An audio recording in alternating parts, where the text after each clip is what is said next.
Hello guys.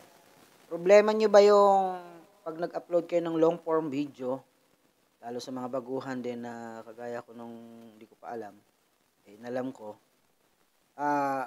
tuturo ko sa inyo kung paano i-upload para hindi na magkaroon ng part by part. Kasi nagkakaroon ng part by part. Part 1, lalo pag mahabang video, maabot siya ng part 3 hanggang part 10. Part 9, ganun. Pang 10 yung pinaka-original. Natin, tuturo ko sa inyo. Ganito, tingnan nyo.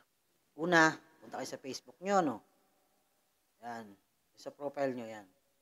Tapos, ipindutin nyo yung what's on your mind. Yan. Mag-upload ka, ha? Mag-upload ka ng video mo. Halimbawa, yan. Yan yung upload ko, yan. Ito. Pages. Kumari, yan.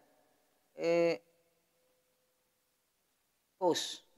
Sige, post. Pagpa-post mo na siya, bago mo siya i-share, bago mo meron ka pang pipindutin dito. Scroll lang, scroll.